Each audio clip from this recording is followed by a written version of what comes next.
Ya dadi ulama ku sing apik. Ilmune akeh tapi biasa wae. Kayak ulo biasa mbek wong. Ulo biasa. Ulo nek jejeroken wong ora ngerti sing ulama endi ora.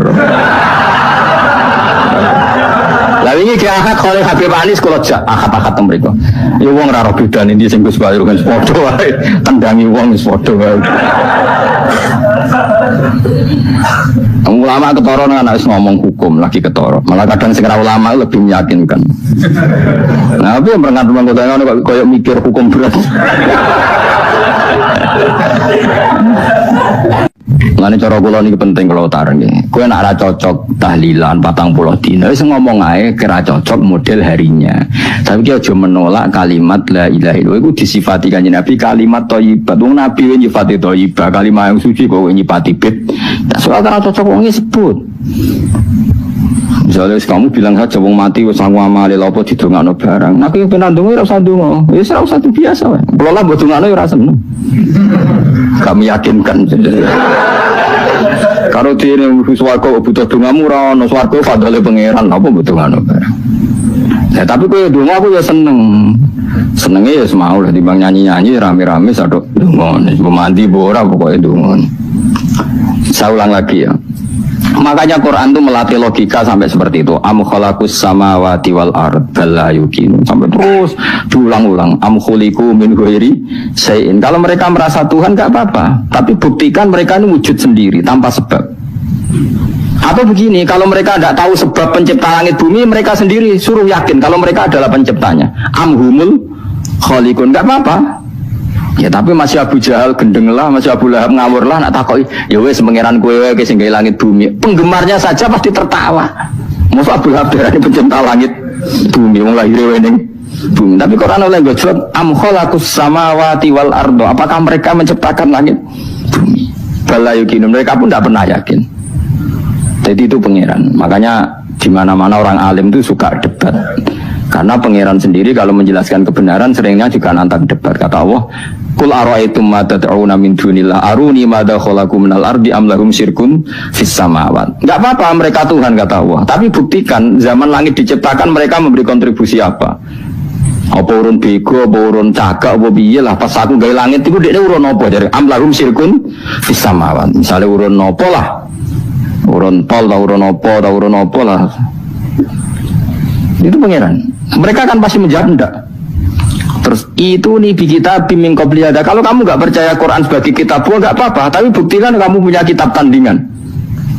Enggak, mereka nggak punya juga. Atau gini, nggak usah Quran, nggak sakralan. Au atharatim min ilmin, atau kajian ilmiah yang membuktikan bahwa Yesus itu Tuhan, atau yang membuktikan bahwa berhala itu Tuhan. In kuntum shodiqin, nggak apa-apa kalau kamu benar buktikan. Nah itu makanya semua nabi itu punya kecerdasan, karena tadi nabi kadung nantang itu nih bi kita biming qobliyada au atharatim min ilmin in kuntum shodiqin. Tapi sekarang orang alim soleh itu jarang. Yang ono ngerung soleh rapati ngalim, ngerti sing alim biasanya rapati soleh. Lakukan itu masuk rontok-rontok, ya rontok soleh ya rontok, tapi lumayan masih menjaga hujjatullah tadi. Sebab itu ulama dulu mengajarkan Allah itu siapa? Disifati zat sing wajibil wujud. Karena alam ini kadung ada. Kalau alam ini kadung ada, pasti penyebabnya sesuatu yang wujud. Tapi kalau wujudnya mungkin, bahaya. Wong sing gawe wae wujudnya terima mungkin bisa wujud bisa tidak. Makanya dipermanenkan yang gawe alam ini zat sing wajibil wujud. Sing wujudnya wajib. Wajib itu nggak bisa nggak pasti wujud. Nah terus kita kenal itu namanya kholik, itu musabbibil asbab, itu kholikul asya. Lalu oleh Islam zat yang demikian itu disebut Allah.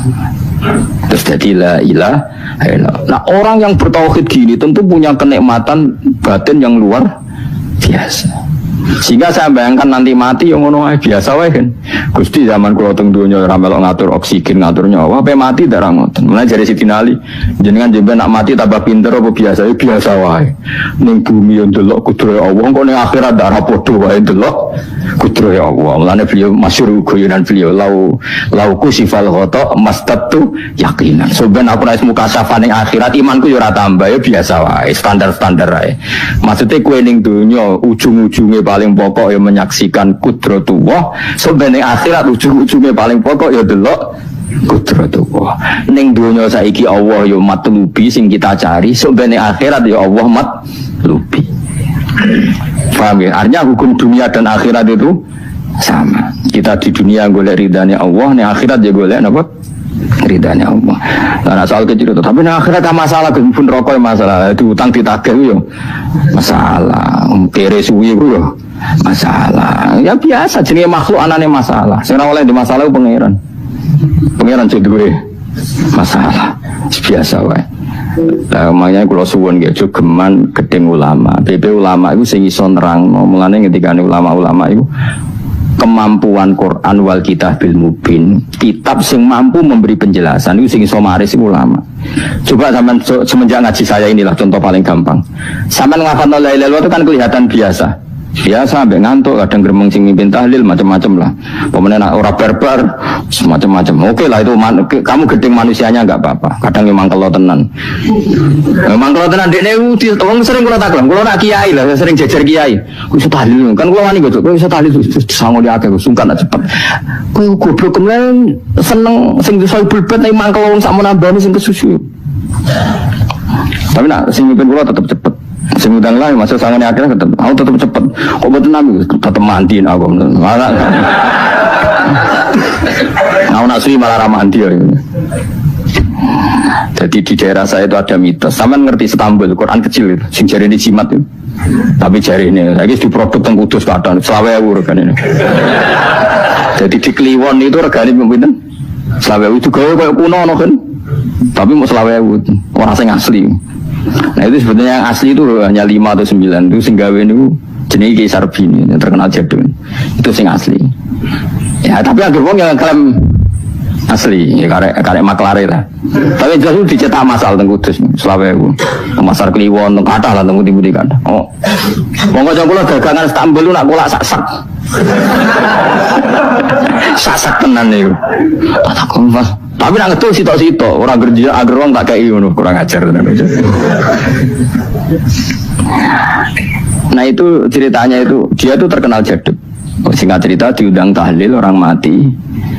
Ya kayak Pak Khalil Bangkalan kan orang-orang keramat. Bilang gini, ya cung ya ngundang aku akeh cung bismillahirrahmanirrahim. Wis bapak-bapakmu di sepuro pangeran. Mulai. Yang punya rumah itu mangkalnya bukan main karena di sebelahnya sapi. Dikira kalau di sebelah sapi kan tahlilnya gayem suwi. Lama-lama gremengnya tuan rumah ini si kiai tadi dengar. Terus baliknya, ya ngene aja. Kon buktekno nak tahlilku banding wek sapi ini. Kon ngetok wit apa lho kon ngetok. Ketok kon nggih timbangan. Sing sitok kon nyancangi sapi uripku budi. Sing sitok kon ngosong. Ngapain digopo? Timbangan wit klopo ketok digo timbangan. Besok saya wong akeh, malahnya terus tampil keramat tuh, saya wong akeh. Dia ini muni bis wis jumpat, sing sapi kalah. Lu bis tok jumpat mau bismillahirrahmanirrahim. Saking kerawate muni bis wis jumpat. Akhirnya gue ambil mustas, gue mau tekam. Semenjak aku dia nanggur diundang tahlil bismillahirrahmanirrahim. Mau serang gremeng mesti beda. Ayo wong keramat. Wong iku sing di pasar video sing gawe Islam.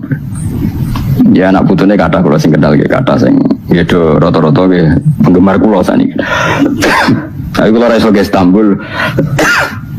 Kula ndonga mbek pangeran ku gadah keramat ku keramat terangno hujjatullah. Yaitu tadi logikanya Quran. Makanya sebetulnya Quran itu pertama ngajarkan kita nggak apa-apa mereka ngaku Tuhan, tapi kita cek apa mereka menciptakan langit bumi. Ketika ditanya mereka bilang enggak juga.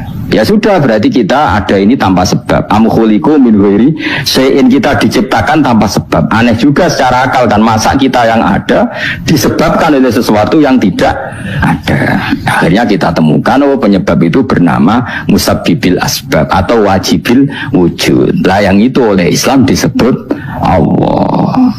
Sampeyan itu jenenge, kalau kamu sudah sampai seperti itu berarti kamu punya nikmat zahiratau wa batinah. Ya al-ma'rifah, kata Imam Suyuti, nikmat batinah itu makrifat. Nah, makrifat seperti ini yang makrifatul anbiya, makrifatul ulama, makrifatul auliya, makrifat yang la tuzalziluhul fitan, yang enggak mungkin diguncang oleh fitnah karena sudah permanen. Itu disebut sibghatullah wa man ahsanu minallahi sibghah, sudah permanen, sudah menjadi sibghah. Nah, ini insyaallah yang seperti ini yang tidak bisa diguncang oleh fitnah apapun. Ya kamu harus latihan, terus latihan. Akhirnya ya butuh pelatih. Nah, aku sing ngelatih kowe iku mau rok saulan pisan. Setan kompetitore awor kowe terus. Lah iku masalahe. Pelatih arang-arang setane. Nah, iku ora roh, nah iku sekolah melo-melo nah niku. Karena duanya ben seru kan mesti ono pelatih, ono pengganggu. Lah pelatihnya saulan pisan, pengganggunya aja. Tapi sekali yakin inna kaidah syaitani kana napa dhaifa. Sekali yakin wa kerja al haqu wa zaqal batil. Wis masuk awar bedino piye barang batil tetep zaqal haq napa ja al haqu wa zaqal batil. Terus yakin itu yakin. Lan kok kandhani setan wis ki awar aku telus gak ngarah bisa ngalahno barang hak. Kandhani kok setan wis ngandel. Ya kok setan napa kandani. Jadi sebetulnya ini pentingnya ulama. Jadi jangan kira tradisi ulama itu kayak dibayangkan para peneliti. Peneliti rata-rata orang kampus. Kadang-kadang penelitinya tidak ulama. Raro rasanya jadi ulama. Sebenarnya kalau di kalangan ulama biasa. Misalnya Said Abdul Haddad itu termasuk Qutbul Irsyad. Beliau biasa saja baca kitab Ibnul Qayyim. Padahal muridnya Ibnu Taimiyah. Dulu lama itu ya biasa saja. Saya ya berkali-kali tidak kunut, tapi bukan karena apa-apa. Ya Abu Hanifah ya nggak kunut, ya biasa saja. Mertua mbahnya istri saya itu, keluarga Sido Kiri itu kalau sholat kunut terus sampai kabundut, ya biasa saja ada madhab. Karena kunut nazilah itu karena ada masalah. Zaman akhir masalah, makanya beliau kunut. Ternyata nggak apa-apa, itu ya nggak masalah. Yang masalah gue ilmu kurang terus kecangkeman itu masalah. Wes kena kurang paham. Saya pernah ya ngaji begini di mana-mana ya. Dulu saya masih ingat sholat jenazah itu pasti di depan. Terus kita sama lihat nanti di kitab Mahali. Kenapa sholat jenazah harus di depan? Ya karena memang mulai dulu yang namanya sholat jenazah itu di depan, mayitnya di depan. Tapi mulai dulu zaman Imam Nawawi yang terkenal yang ngarang kitab Majmu', ngarang Minhajul Thalibin itu bilang sebetulnya ada kaul yang mengatakan jenazah itu boleh di belakang. Piye gak imam? Kok wajib kok ngarep bangun imam tapi?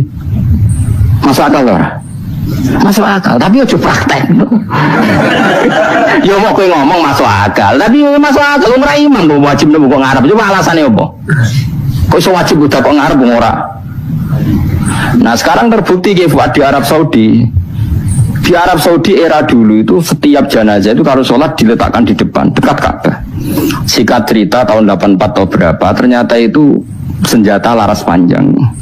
Jadi senjata laras panjang dibungkus pura-pura apa? Jenazah. Setelah di depan ternyata senjata terus dipakai pembantian. Tapi ya akhirnya nggak banyak korbannya, memang dilindungi Allah. Semenjak itu trauma. Sekarang tuh sampean kalau sekarang haji atau umroh kan tiap ba'dal maktubah kan ada sholat jenazah. Itu jenazahnya di kamar jenazah, nggak di depan, artinya kan di belakang musolli apa? Di belakang yang sholat. Nah ini alhamdulillah itu zaman Imam Nawawi termasuk sudah mendiskusikan itu. Ada kemungkinan yang kita sholat itu di belakang kita. Nah, kalau di Arab Saudi semuanya dipaksa di depan, awang kaji rasido kaji. Sumati wakil minta kok ngarep ya. Gak sido tawaf wong. Kebuken jenazah. Lah Indonesia tok nak kaji mati piro aja. Kabeh didakok ngarep. Ini pentingnya ulama. Dulu biasa ulama meskipun kita di Indonesia sarap rumah teknono, kita takobal wa minna minkum takobal. Karena saya pernah ngalami di kampung saya itu kan biasa kalau mayat itu kan dasi enggak lor, sikilnya gitu. Madhep kiblat. Pokoknya gitu lah orang madhep kiblat, pokoknya sirahe ning lor, sikilnya gitu. Oh itu sudah berpuluh-puluh tahun, mungkin ratusan tahun sudah. Kemudian lala itu ada kejadian satu tamu itu berkeyakinan sirain yang gitu loh. Di sini kan ada madzhab sebagian sirain yang gitu, sikile neng. Kebetulan tamu itu keluarga nih. Akhirnya walhasil yuk mindah, yuk muter. Lah tonggo-tonggo kan mujine barang rawani. Serawani. Terus tak aku Gus ini cara jenengan sepundi. Ya nanti baca pun komputer dhewe. Wong ini kan ngamuk wis ngamuk. Sesuk jare wong-wong ya pokoknya keputusan tertinggi yang Gus Pak Dawe biye jari mudine. Tak omong ngene wae. Kula niku sinau fikih wis suwe, cek ndas ning lor cek ning kidul. Mayit ning guri wae kula roh kaule pemene sampean puter puter kabeh. Tenang mawon nak mrene. Kula niku sinau fikih mun suwe, menawa sirah ning lor apa kidul. Mayite go guri kan kula roh kaule. Sagere mikir, iku Gus Pak masyaallah terus mikir. Ya pun Gus pun salat. Jadi artinya kalau dalam khazanah Islam itu banyak sekali. Karena fikih itu masalah furu'iyah, masalah apa? Kamu gak yang kudu iso tenan itu tentang kalimat dari Allah tadi kudu iso tenan oleh anu, tapi ngono-ngono iku gampang.